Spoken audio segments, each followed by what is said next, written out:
Hello everyone, welcome to Think Global Education Services SET Math class. Guys, this is the second video on a topic function and polynomials. So in the first video, I discussed how do we solve a quadratic equation. Now in this particular video, I'll talk about the basics of function. What is a function and how do you solve a particular function? Now guys, the basic understanding of function. A function is a relationship between two variables. That's a mathematical definition. But in a layman terms, I can say how I understand function is that a function is a machine. That's how I learned it.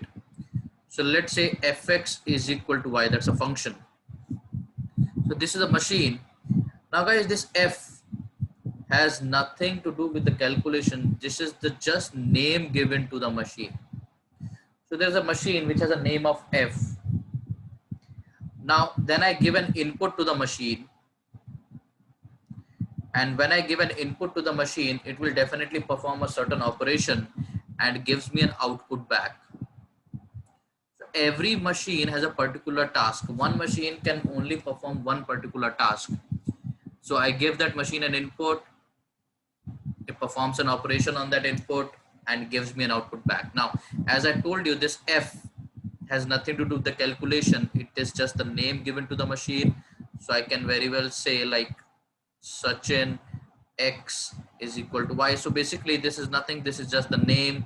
So they can write y, they can write z here, they can write w here, they can write whatever they, whichever variable they want. They can give you a symbol in front of this, they can give you whatever they want. So this has nothing to do with the calculation. Just remember, it is the identity. It's just the name given to that function or name given to that machine, right? So here, for example, if I take a very basic linear function, let's say f of x is equal to x plus 2. Now remember, guys, the input is always represented by the x and the output is always represented by the y. So this is the fact to remember. Input is always represented by x and output is always represented by the corresponding value of y. Okay, so for example, if you look at this, this is the machine f. I give this machine an input of 1. It will always perform the operation of x plus 2. The operation does not change. If I give this input of 1, I will get an output of 3. Similarly, if I give an input of 2, I'll get the output of 4, so on and so forth. If I keep on changing the input, the operation will always be the same and I'll keep on getting different output.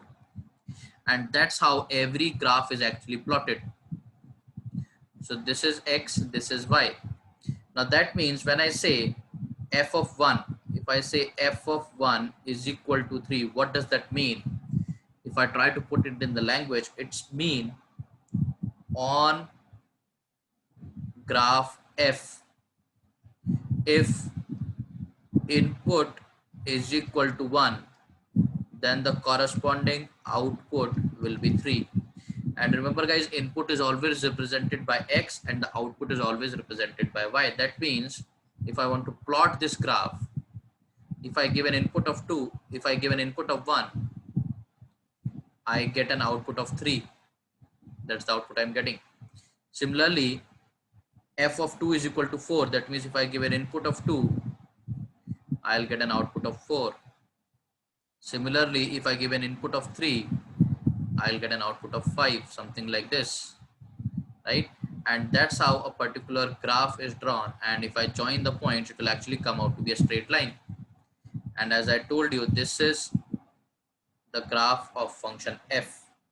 And fx is always equal to y. So the equation is y is equal to x plus 2, which is the linear equation. And I can clearly see the graph is a straight line. So guys, that's how you plot any particular graph.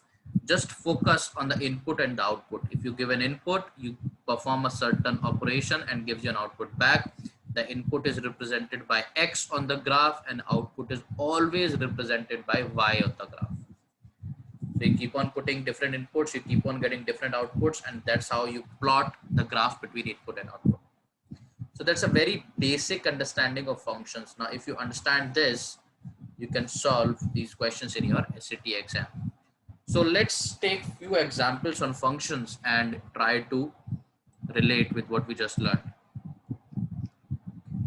Here, guys, in this particular question, it says if the relationship between function g and h is defined as, so there are two functions here. One is hx, which is given to me by g of 3x plus 1, and there is another function, another machine, which is g. So remember guys, this h and g are the name of the graph or name of the machine. So there is another graph which is gx, which has this particular operation. Now they are asking me what's the value of h of 1. So guys, one step at a time. If I want the value of h of 1, that means on graph h, if I give an input of 1, the operation will be what? In place of x, I'll replace 1, so it will be g of 3 plus 1. So if I want h of 1, I need g of 3. Now again, how will I get g of 3? I already have this graph g. If I give an input of 3 on this graph, I'll get the corresponding output as 2 into 3 square minus 1.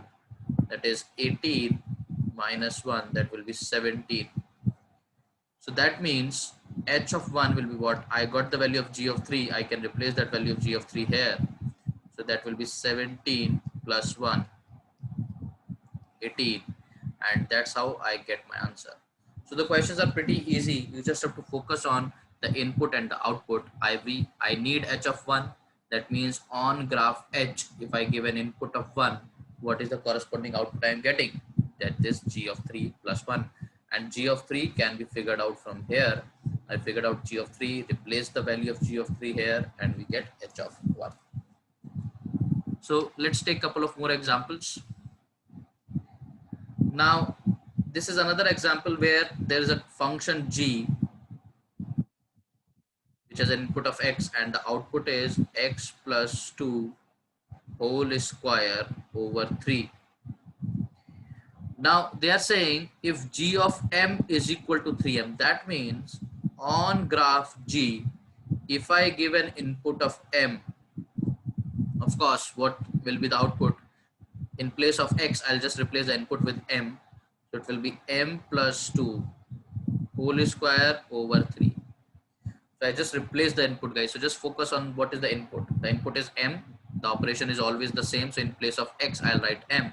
And in the question, they are directly giving that this value is equal to 3m. So eventually, I'll get an equation that is m plus 2 whole square over 3 is equal to 3 times m. I'll solve this for m. Open the whole square. M square plus 4 plus 2 into 2, 4m. So that's basically a plus b whole square formula that I have applied here. 3 will go this side, it will become 9m. Taking it on one side, m square minus 5m plus 4 is equal to 0. So do you acknowledge this has actually become a quadratic equation? That is m square minus 5m plus 4. Now I can solve this quadratic equation. We already learned in the first video that how do we solve a quadratic equation. We'll do the middle term splitting here.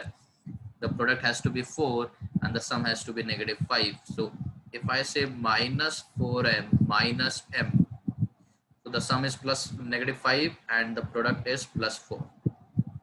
Plus 4 is equal to 0. I'll take m common from the first two terms, m minus 4. Similarly, I'll take minus 1 common, m minus 4. So now m minus 4 is common and m minus 1 is equal to 0. So I'll get m is equal to 4 or m is equal to 1. Now you can take whichever value you want. They're simply asking me what is one possible value of m. So this is also correct and this is also correct. So you just have to replace the input and start solving the question accordingly. So I hope this question is clear. Let's take a couple of more examples now. We'll try to take an example of a graph. How do we actually plot the graph? How do we actually look at the values on the graph? This is a very good question. The graph of y is equal to hx is shown above. So remember guys, the name of the graph is h. So this graph is already shown to me, which is the graph of y is equal to hx. They are saying h of 3 is equal to p. That means on this graph h, if I give an input of 3, what is the output I am getting? Since the graph is already given to me, now if I give an input of 3, 1, 2, 3, if I give an input of 3, what's the output I am getting? 5. This is the output I am getting, which is 5. So that means if I give an input of 3, I am getting an output of 5. So according to this, I can clearly say that P is equal to 5. Now sometimes students try to mark D as the answer and they are in a trap. Remember, they are not asking me the value of P. What are they asking me? They are asking me which of the following is the value of H of P. H of P is missing. So if I know the value of P, that means they are simply asking me H of 5. Now I have to look on the graph H of 5. That means if the input is 5, 1, 2, 3, 4, 5. If the input is 5, what is the output? This is the output. And what is that output? That output is 3. So if I give an input of 5, I'll get an output of 3. So what's the value of H of 5? H of 5 is 3. So again guys, just focus on the input and the output. You can figure out any value on graph H because the graph is already shown to me above. Let's take one more question on the graph and I think then the concept will be sorted. The figure above shows the graph of y is equal to gx. So remember guys, this graph is y is equal to gx. That means this is the graph of the function g. The name of the graph is g. So I can actually figure out any value on graph g. There is another machine f, which is actually in relationship with machine g, and the relationship is given to me like this.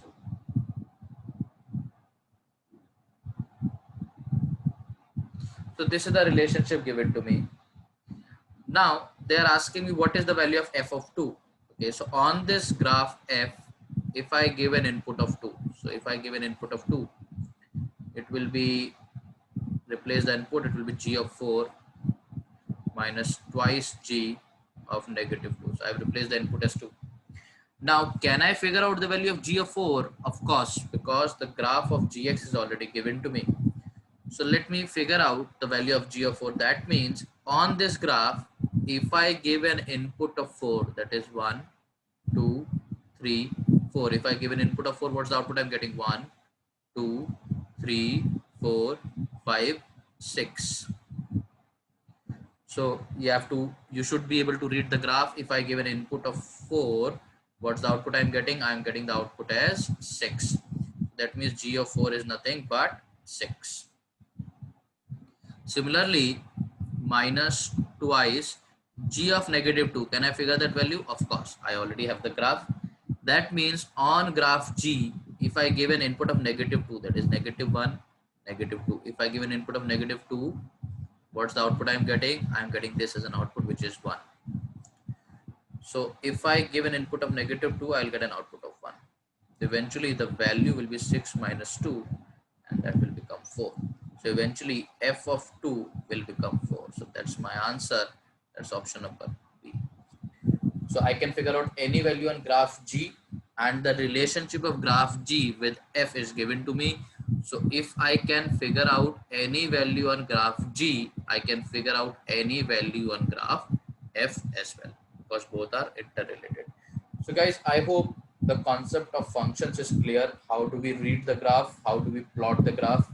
Remember, fx is always equal to y, where f is nothing but the name of the graph.